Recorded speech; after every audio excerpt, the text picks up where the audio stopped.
Welcome to the Tech Exits podcast. In today's Points of View, we explore the M&A landscape through the lens of experienced deal makers, gaining insight into their personal journeys, the lessons they've learned, and the wisdom they now share with tech founders navigating their own exit paths. In this episode, we'll speak with Mary Joyce, Vice President at the Corum Group, our tech exit sponsor. A pioneer at the forefront of technology, Mary has founded and scaled multiple successful tech ventures across various sectors, guiding several to exit. Recognized as an industry influencer by the Automotive Hall of Fame in 2023, Mary has made notable contributions to the transportation sector and beyond. Her expertise also includes 14 U.S. patents in electronics, alternate propulsion and embedded software development, reflecting her deep technical expertise and commitment to technological advancement. In our conversation, Mary reflects on selling her own company without an advisor and the challenges and regrets that came with it. She explains how that experience reshaped her career and fueled her passion for helping other founders succeed in M&A. Now, as a deal maker herself, she shares hard-won lessons about timing, leverage, emotional resilience, and why it's never too early to start thinking about your exit. Let's begin. Thanks for being on the show, Mary. Let's start with a quick introduction. What are some career highlights that led you to where you are today? Okay, first, thank you so much. It is such a privilege and a pleasure to be on the show with you today. I started my career many years ago. I really don't even want to say what year because that would date me too much. But I started in embedded systems software, and I actually worked for corporate America for probably about 16 years, picked up uh, 16 patents in that time frame, all around alternate propulsion. So what does that mean? That means making engines in cars less pollutant to the air, even way back then. So I did get a number of patents. Um, about mid-career, like mid-90s, I ended up, because of personal reasons, I needed to go out on my own and start my own company. And so I had to self-teach myself how to write applications on the internet. And that wasn't kind of an absolute new thing back then. There was not even any college degrees in that. And so I started a services company that worked with various different clients writing applications, online applications.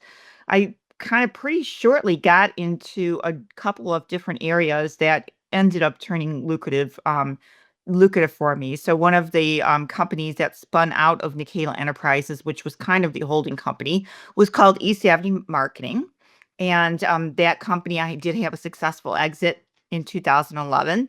And another one of the companies was Greg Robert Enterprises.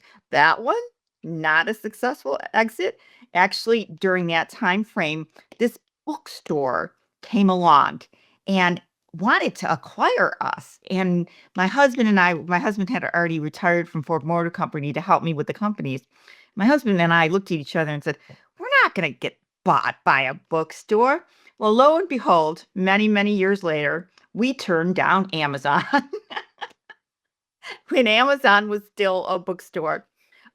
Greg Robert Enterprises ended up growing. We went into pet supplies. We had altogether like 7 or 8 different online drop ship organizations. We bought into numerous warehouses across the United States, and it was very, very successful until that dang bookstore took us out of business in 2016. We just couldn't compete with the shipping. That was the thing. We were at volume that our shipping wasn't bad, but it wasn't going to compete with Prime. So unfortunately, I had some good success and some bad success. But actually, you asked for the highlight of my career, and that is right now. I love helping other entrepreneurs and founders not make the mistakes that I did. What a fantastic story. It's unbelievable how the world can change. Who would have imagined back then what this bookstore would become? Thank you for sharing. So now, how did you make your way into tech M&A? And how many deals have you been involved with? Yeah, so that's actually kind of a good question. And this part has a little bit of humor to it too. So after my stint with the companies, I felt that I had made some really bad mistakes.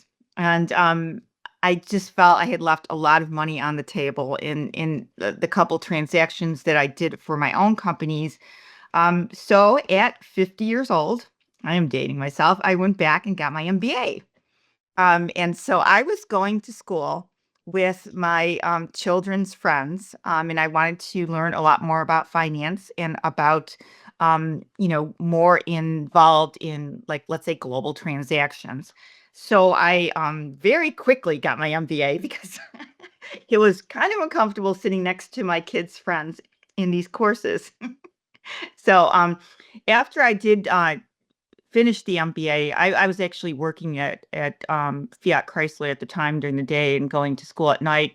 Um, I ended up taking a role in a global organization called SGS, and I was in what was called their global strategy group. So what I did is basically grow that.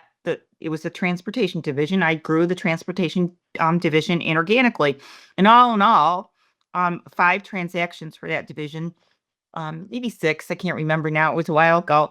Um, but I loved it. I just loved talking to founders. I loved the thrill of getting the deal done. I loved the fact that these people were getting so much in their lives. They were doing it right, So I really, really enjoyed that. And I shortly, within a couple of years, I got an offer to build out UL Solutions mobility division through inorganic and organic growth, and proceeded to complete a number of transactions and work with founders. And so my whole team was all just acquisitions, and it was just really exciting. And they were all over the world. I mean, I had companies in Germany and China, South Korea, United States, Canada, so France, all over. I had people all over the world, and I was traveling a lot. And it was so fun to bring these teams together and make 1 + 1 equal much more than three. So that was a super fun time of my life growing out that inorganically. But alas, my fourth grandchild was due, and I felt that all the traveling, I was kind of kind of at the end of all the traveling. I really just felt I wanted to stay home a little bit more, get to know my grandchildren a little bit better. And so I looked for a position in Southside. I also really, really wanted to work with founders. And I interviewed, and I mean, I felt like at the age I won't tell you what age I was last year, but I felt that I was interviewing the companies rather than companies were interviewing me, because I was really looking for that right home. I interviewed a lot of different investment banking firms, and I really liked Corum Group. The thing that I liked about Corum Group the most is it felt to me like a family, and it didn't feel like that 30-year-old something cutthroat investment bankers all trying to win out on the deal and working against each other. Everybody at Quorum was super nice, and they were working together. And you could feel it when I spoke with them. So I did end up accepting the job at Quorum and having the time of my life helping founders realize their dreams now. Sounds like it was quite an experience returning to university. Now, going back to your company, tell us about your exit. How did it start? Inbound. And this is one of the things that so what do I mean by inbound? For those of you that are not familiar with the terminology in M&A, and inbound means somebody came knocking on my door, just like Amazon came knocking on my door and said, "Hey, we're interested in buying." And I didn't know a lot about it. First of all, there were a lot less female entrepreneurs or founders, and back in that time frame. I didn't even know who to ask questions. So I just went along with it and muddled the way through it. Of course, I hired a law firm, but I didn't hire an advisor. And I wish that I would have now, looking back. It's not like I regret any part of my life. It's just I think that it would have been easier. I would have kept more hair. I would have kept the color of my hair without going gray and so forth. I would have probably saved my husband a lot of headache and pain and agony going through that process. It wasn't easy. I didn't know what I was doing. Um, but when I came out of it on the other side, still breathing, that's when I decided I needed to learn more. Yeah, I was really making mistakes. We've heard similar comments from other entrepreneurs who also didn't have an advisor that perhaps not only would the process have been handled differently, but also the difference in the stress load on the seller. Tell us, how long did your exit take? It was pretty quick because, those of you that are not familiar with the M&A lingo, it was considered an asset sale rather than a share purchase agreement. And that wasn't really good for taxes. That's for sure. But it did make the transaction a little bit quicker and a little bit easier because the liabilities and the debt and the shell of the company, including a lot of the customers that were not related to the asset portions that the acquirer wanted, those stayed with that company. And believe it or not, that company is called Nikela Enterprises and is still alive today. Um, my husband and I have talked every January about closing it, and we just haven't closed it yet. So it's still alive there as a holding company, and it does still have a few clients and so forth. Were there any problems along the way or any doubts experienced during the process? Oh, constant doubts, constant doubts. But I felt like once I got going, um, literally, I have to admit, I just didn't want to do it again. I just didn't want to live through it again. And so I took the meetings as they came so that the transaction would just get done. Um, you know, I, and I should have, really known that there's people that can help you with this, and I didn't, and it was kind of probably one mistake after another. But I think the good thing I have to walk away from saying is that it was a learning experience, and it was probably what brought me where I am right now. And so I'm glad I had that learning experience, and I didn't have any really negative thing happen. I hear horror stories of sometimes people going it on their own and they're stuck with tax liabilities or something that was missed in the transaction years later, that gets them in trouble. So I just knock on wood and thank the Lord that I came out of it, with a little bit extra cash and not a lot of bruises. Glad to hear there are no regrets. I like the fact that you saw it more as a learning experience. That's really good to hear. And so, how did life look after the deal? So, when we sold, by that time, my husband, he had retired from Ford Motor Company and was working with me in the companies. There was multiple companies at the time. We knew that the one company, the e-commerce, was going to be going out of business shortly when this sale occurred. And we knew we still had four children. They had not gone to college, and so we felt that one of us could retire and one of us would probably want to stay in the workforce, for safekeeping. My husband decided to retire completely, and I ended up going into the workforce, getting that MBA, like I mentioned, and it was molasses. So any founder out there, if you're going to go into corporate America after owning your own company, it is molasses. I mean, it moves super super slow. And I so that was one of the reasons why I kind of got into that global position of the M&A, because that did provide a little bit quicker pace and so forth. Um, I'm wondering, did you visualize what life would be like post exit, or were you unsure at the time? I look back, I don't know if I was sure at the time. But when I look back now, I couldn't have never been the person that retired. I always need, even, I can see myself, my birth father is 84 and still runs this business. I can see myself doing the same thing. I mean, I just can't sit still. There's just always has to be like I'm just very, very intellectually curious. And that's why I think this is the perfect job. It's so interesting to listen to all the founders. I get to talk to founders day in and day out. I talk to buyers day in and day out too. And they're interesting too. But the founders are super, super interesting. what they've built. And there is something about living through it yourself, um, that just puts your heart into the founder's court. Every one of my clients, I just feel everything for them. The M&A processes can be roller coasters, right? And I feel as if I'm doing something because I'm taking the brunt. I'm taking the roller coaster in front of them and trying to keep things pretty stable for them in the background. Because I just care so much about them, because I think it's because I lived through it. I lived through that. I have so much empathy for what they're going through. Um, and that's, I guess, my goal, to give back to these founders, take a few of the punches for them so they don't have to take as many.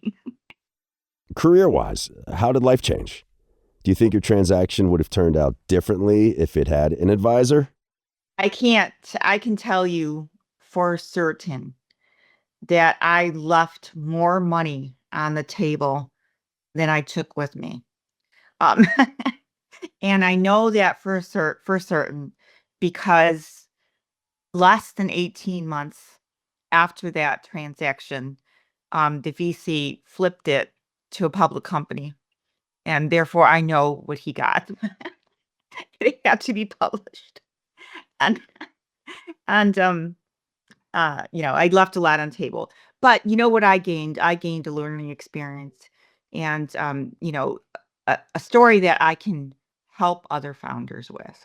So no regrets. Having gone through the experience yourself, what advice would you give to others thinking about going through a tech M&A process? So this is probably the one thing that I would say. That feeling when you get an inbound, you know, especially if it's your first inbound, is so fantastic. It's like, "Oh my god, somebody wants what I built." And you're just so happy, but resist that, that temptation to move or act upon that, because you don't have the leverage when there is only one buyer in the court, and they then have all of the leverage for you. So don't take that first inbound.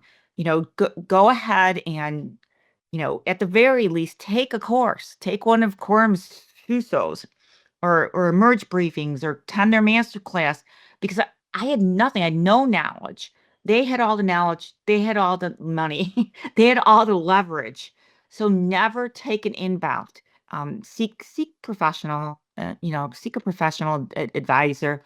Because you are a founder, you are smart, you are confident. I know you think you can do it, and you probably can. I did, right? But you don't necessarily get the optimal outcome for yourself. And you could get in trouble. I was just lucky I didn't get in any trouble. Having an advisor certainly must take quite a load off, in addition to getting the best guidance from experienced people who've undergone the same process. And now you're an advisor yourself. So your experience is of great value for other entrepreneurs looking to exit. Now, before we finish off, are there any final thoughts or advice you'd like to share? Yeah, there's probably one other advice I would say is you probably should sell before you think you should sell. So start learning early. And I say this for, yeah, in the early 2000s and 1990s, that was probably the case, but it is by far more the case now, with technology changing way faster than it did back then. So you no sooner you build your company, there's new technology, new things, and people can steal your ideas and so forth. There's just so many reasons that you should always think when the exit is going to be. Keep your eyes open, watch the market, watch what it's doing, because once again, the M&A market can go up and down and up and down. Um, and always be aware, just remember, you probably should sell earlier than you think you should. That's the advice I would give. Get an advisor and be thinking about it right now. Thanks for being on the show, Mary. Thank you so much. Thank you for joining us today. Are you considering selling your tech company? Head over to corumgroup.com, our tech exit sponsor. If you'd like to learn more about selling your tech company, join us at one of our Tech M&A Masterclass events. Attendees of the Tech M&A Masterclass will gain practical knowledge on how to achieve the maximum valuation for their company gained through expert-guided workshops, hands-on exercises, and M&A case studies. Upcoming events in Dubai, Las Vegas, and Bengaluru, or online through our virtual conference and webcasts. Head over to wfs.com for more details. We'll see you again for the next episode.